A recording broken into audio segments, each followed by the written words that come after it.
அன்பான நேயர்களே, மற்றொரு காணொளியிலே உங்களை சந்திக்கின்றோம். காணொளியினுடைய விடயத்திற்கு செல்வதற்கு முன்னர் இன்றைய தினம் சர்வதேச அன்னையர் தினத்தை 2015 ஆண்டில் இன்றைய தினத்தில் கொண்டாடி கொண்டிருக்கக்கூடிய அனைத்து மொழி பேசுகின்ற அனைத்து இனங்களையும் பிரதிநிதித்துவப்படுத்துகின்ற இந்த அறிமுகம் தேவையே இல்லாத எல்லா இனம் ஏழாம் மொழியும் ஒரே மொழியிலே சொல்லக்கூடிய ஒன்றுதான் அம்மா.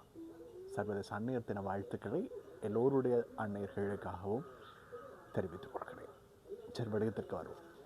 இலங்கையினுடைய இந்த விடயத்தை பற்றி பேச வேண்டுமா வேண்டாமா என்று பல நாட்கள் யோசித்த பிறகு இன்றைய தினத்திலும் இதை பேசாமல் இருந்தால் சற்றே பொருத்தமற்றதாக இருக்கும் என்ற காரணத்தினால் இந்த விடயத்தை இன்றைய தினத்தில், இன்று போன்ற ஒரு நல்ல தினத்திலே உங்களோடு பகிர்ந்து கொள்ள ஆசைப்படுகிறேன். இலங்கையிலே சில நாட்களுக்கு முன்பதாக சற்று பேசுபொருளாக மாறியிருந்த ஒரு விடயம்தான் கொழும்பில் உள்ள பிரதான பாடசாலை ஒன்றிலே கல்வி கற்ற 16 வயது மதிக்கத்தக்க ஒரு மாணவி அவரினுடைய தற்கொலை விவகாரம். இந்த சம்பவம் நடைபெற்ற பல காலப்பகுதிகள் கடந்து விட்டாலும் கூட இப்போது அது பேசப்படுவதற்கு ஒரு காரணம் இருந்தது. அதாவது இந்த சம்பவத்தினுடைய பின்னூட்டத்தை பற்றி பார்க்கின்ற போது அது பாலியல் சீண்டலோடு தொடர்புடையதாக இருந்தது. நான் இப்போது அந்த விடயம் பற்றி நான் பேச வரவில்லை. அந்த விடயம் பற்றி உங்கள் எல்லோருக்கும் தெரியும் என்பதனால் அதற்கு கால நேரத்தில் எடுத்துக்கொள்ள விரும்பவில்லை. ஆனால் ஒரு விடயத்தை இங்கே கவனித்தே ஆக வேண்டும். அந்த விடயத்திலே சம்பந்தப்பட்டவர் ஒரு ஆசிரியர், அந்த ஆசிரியரை பாதுகாத்தவர் இன்னும் ஒருவர், அவர் அரசியலோடு சம்பந்தப்பட்டவர். இப்போ எல்லாவற்றையும் பற்றியெல்லாம் நான் இங்கு பேசவில்லை. அது அவர்களுடைய தனிப்பட்ட, அவர்களுடைய சட்டத்தின் மூலம் தீர்க்கப்பட வேண்டிய சில பிரச்சனைகள். யார் உண்மை சொல்கிறார்கள், யார் போய் சொல்கிறார்கள் என்பது. ஆனால் இங்கு தெளிவாக தெரிகின்ற ஒரு உண்மை இருக்கிறது. அதுதான் உங்களுக்கு தெரியும். தேசிய மக்கள் சக்தியினுடைய இந்த அரசாங்கம் பதவிக்கு வருவதற்கு முன்பு இந்த அரசாங்கத்தை விமர்சிக்கின்ற காணொலியெல்லாம் ஒரு சிறு பிழை இருக்கிறது, அதனை திருத்திக் கொள்ள வேண்டும் என்ற நோக்கில் சொல்வது. மேடைகள் எங்கும் தேர்தல் பிரச்சாரங்களின் போது சொல்லப்பட்ட ஒரு விடயம்தான், குறிப்பாக இந்த அரசாங்கத்தினுடைய சிறுவர் மற்றும் மகளிர் விவகார அமைச்சராக இருக்கக்கூடிய திருமதி போல் ராஜ் அவர்கள் தெரிவித்த ஒரு கருத்து தான். ஒரு மனித உரிமைகள் ஆர்வலர், செயற்பாட்டாளராக இருந்தவர். இலங்கையினுடைய முஸ்லிம் பெண்கள் திருமண வயதில்லை என்று ஒன்று பூதாகரமாக மாற்றப்பட்டிருந்தது அவருடைய சொற்களால். சிறு வயதிலே பாலியல் விடயங்களுக்கு உட்படுத்தப்படுகிறார்கள். அதாவது சிறு வயதிலே திருமணத்திற்குள் சட்ட ரீதியாக உள்வாங்கப்படுகிறார்கள். நன்கு யோசித்துக் கொள்ளுங்கள், சட்ட ரீதியாக உள்வாங்கப்படுகிறார்கள். இதன் காரணமாக அவர்களுடைய உரிமைகள் மறுதளிக்கப்படுகிறது. ஆகவே இலங்கையிலே முஸ்லிம் விவாகரத்து சட்டம் என்பதனை நீக்குவது என்பது ஒரு புறம் இருக்கட்டும், புதிதாக ஒன்றை கொண்டு வர வேண்டும். அதாவது நீங்கள் எங்களுக்கு, அதாவது திருமண வயதை முடித்துக் கொள்வதற்கான ஒரு வயதெல்லையை தாருங்கள் என்று முஸ்லிம் பெண்கள் கேட்கவும் இல்லை, முஸ்லிம் பெண்களுடைய யாரும் கேட்கவும் இல்லை. ஆனால் அவர் கூறியிருந்தால் நாங்கள் அதனை மாற்ற வேண்டும் என்று. சரி, இதுவெல்லாம் ஒரு விவகாரத்தில் நல்ல விடயங்கள் தானே. சிறு வயதிலே திருமணத்தை முடித்துக்கொண்டு கஷ்டப்படுகிறார்கள் என்றெல்லாம் இன்னும் ஒரு பாலார். இப்படியெல்லாம் இருக்கின்ற போது சிறு வயதிலே பெண்கள் திருமணம் எங்கு முடித்தார்கள் என்று யோசித்த போது சில விடயங்களை புரிந்து கொள்ளக்கூடியதாக. உண்மையிலே ஸ்லாத்திலே திருமணம் என்பது பருவ வயதை அடைந்ததன் பிறகு 2 முக்கிய காரணங்கள் அதிலே தாக்கம் செலுத்துகின்றன. அதில் ஒன்று உடல் உளரீதியாக சக்தி பெறுதல், இரண்டாவதாக பருவம் அடைந்திருத்தல். இந்த 2 விடயங்களுமே கண்டிப்பாக ஒரு திருமணத்தினுடைய மிக முக்கியமான ஒரு விடயத்தில் ஒன்று. பருவமடைதல் என்ற வயதுக்கு எல்லைகள் என்பது சில போது வெவ்வேறு வகைகளுக்கு வித்தியாசப்படும். சில காலங்களுக்கு முன்பதாக இருந்த கால ஓட்டமும் உணவு கட்டுப்பாடுகளும் இப்போது இல்லை, சற்று வித்தியாசம் அடைந்து விட்டது. மனிதனுடைய வாழ்க்கை கோலம் மாறிவிட்டது. இலங்கையிலே பொறுத்தளவில் 18 வயதுக்கும் மேற்பட்டவர்கள் எல்லோரும் திருமண பந்தத்திற்குள் நுழைகிறார்கள். அதற்கான அனுமதி வாக்குச்சீட்டிலே வழங்கப்பட்டிருக்கிறது. காரணம், 18 வயதுக்கு மேற்பட்டவர்கள் அனைவருக்கும் வாக்களிக்கலாம். இப்படி இருக்கக்கூடிய நேரத்தில் சிறு வயதில் திருமணங்கள், என்ன சிறு வயது என்றால் 10 முதல் 15 வயது, இந்த வயதுக்குட்பட்ட வயதிலே, அதாவது 15 வயதுக்குட்பட்ட வரை சிறு வயது 1 முதல் இந்த வயதிலே திருமணம் நடக்கிறது. இந்த வயதில் யார் திருமணம் செய்து கொடுக்கிறார்கள் என்பது மிகப்பெரிய ஒரு பிரச்சனை. இந்த வயதில் யாரும் திருமணம் செய்து கொடுக்க போவது கிடையாது. அன்றைய காலத்தையும் இன்றைய காலத்தையும் ஒப்பிடாதீர்கள்.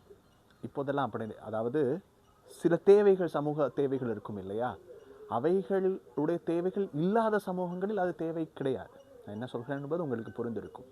ஒற்றை வார்த்தையில் கூறுகிறேன்.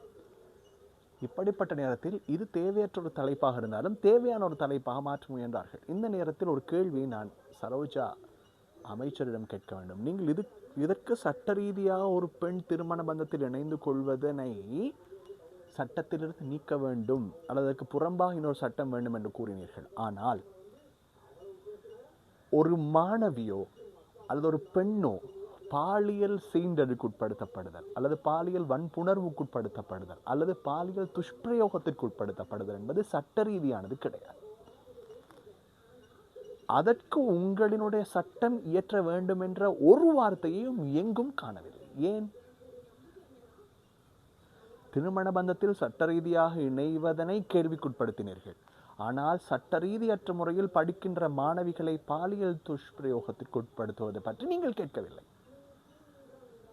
இப்போது அந்த மாணவி பாலியல் துஷ்பிரயோகத்திற்கு உட்படுத்தப்பட்டு அந்த மாணவியை பற்றியே நான் இங்கு பேசவில்லை. அந்த தற்கொலை விவகாரத்தை பற்றியும் நான் இங்கு பேசவில்லை. ஆனால் இன்றைய சர்வதேச அன்னையர் தினத்தில் நீங்களும் ஒரு அன்னை அல்லவா? பேசலாம் இல்லையா? ஒரு அமைச்சர் அல்லவா? இதற்கு உங்களுடைய விவகாரம் தானே அதற்குள் வருகிறது. உங்களுக்கு பொறுப்பாக தந்திருக்கக்கூடிய விடயம் தானே அதில் இருக்கிறது. அவை நீங்கள் பேசாவிட்டால் யார் பேசுவது? நீங்கள் சட்டத்தை கொண்டு வராவிட்டால் யார் கொண்டு வருவது? ஆகாயத்தில் இருக்கும் நட்சத்திரங்களை எண்ணுவதை விட பக்கத்தில் இருக்கும் கூழாங்கற்களை எண்ணி நீக்குவது இலகுவானது இல்லையா? முஸ்லிம் விவாகம் என்பது சட்ட ரீதியாக இடம்பெறுவது. அதில் வயதில்லை தொடர்பில் நீங்கள் பேசுகிறீர்கள். வயதில்லை என்பது எல்லோரும் கண்மூடித்தனமாக திருமணம் செய்து வைப்பதில்லை அல்லவா? ஒரு சிலர் அறிவீனம் காரணமாக அவ்வாறு செய்வார்கள் என்பதற்கு ஒட்டுமொத்த சமூகமும் அவ்வாறு செய்து விடுகிறது என்ற அர்த்தம் கிடையாது. எல்லோரும் தேர்வு செய்து பருவம் அடைந்தவர்கள், அது வேறு விடயம், அதனை வைத்து விடும். அப்படி அதனை பேசி நீங்கள் இங்கே சட்ட ரீதியாக அல்ல பாலியல் துஷ்பிரயோகம் நடைபெறுவது, அது சட்ட ரீதியற்றது, அது தவறானது, பிழையானது.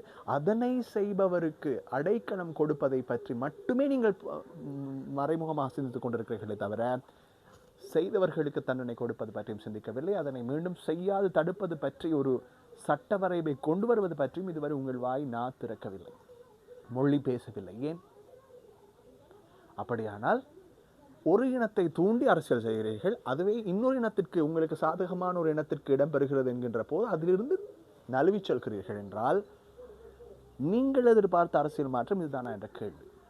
அது முஸ்லிம் மக்களினுடைய விவாக சட்ட ரீதியான விடயத்தை மாற்றுவது பற்றி சிந்திப்பதற்கு முன்பதாக இதோ இடம்பெறுகிறது.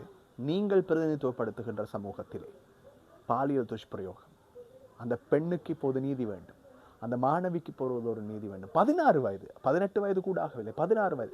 அந்த மாணவியை பாலியல் துஷ்பிரயோகம் செய்ததற்கு இன்னொரு மாணவிக்கு வரலாற்றிலும் எத்தனை நடந்திருக்கிறது. புங்குடுதீவிலே சிவலோகநாதன் வித்யா, இப்படி பல, சேயா சந்தேகமினி, இங்கே இப்படி பலர் நடைபெற்றிருக்கிறது. சின்னஞ்சிறு பிள்ளைகள். இவற்றுக்கு சட்டம் இயற்றுவதற்கு உங்களுடைய கைகள் ஓங்கவில்லையா? அல்லது இவைகளுக்கு சட்டம் இயற்ற வேண்டும் என்ற அறிவுதான் உங்களுக்கு இல்லையா? எல்லோருமே எப்போதுமே முஸ்லிம் மக்களை மட்டுமே சீண்டிக் கொண்டிருப்பதை தொழிலாக கொள்ளாமல் உண்மையில் பார்க்க வேண்டிய விடயங்கள் இருக்கின்றது. திருமணம் சட்ட ரீதியானது, பாலியல் துஷ்பிரயோகம் சட்ட ரீதியானது அல்லவே. ஆகவே அதனை தடுத்து நிறுத்துவதற்கு முயற்சி செய்யுங்கள். முதலில் அதை செய்யுங்கள். அதன் பிறகு சட்ட வரைவு, கால வரையறை, வயதெல்லை பற்றி தீர்மானிக்கலாம். இப்போது உங்கள் முன்னே செய்ய வேண்டிய மிகப்பெரிய ஒரு வேலைதான் அடுத்து இன்னும் ஒரு மாணவி இரையாகாமல் இருக்க வேண்டும். முதலில் தனியார் வகுப்புக்கு பிள்ளைகள் அனுப்புவதே தவறு. அதனை இதை பற்றி பேசுவதில் நாங்கள் பலன் இல்லை. அது எல்லா பெற்றோர்களும் எவ்வளவு பேசலாம் செய்வது, அதனால் அதனை நேரம் ஒதுக்குவதில் பலன் இல்லை. ஆனால் அமைச்சர் அவர்களே, சிந்தியுங்கள். இது தாழ்மையான ஒரு வேண்டுகோள். தொடர்ந்து மனிதர்கள்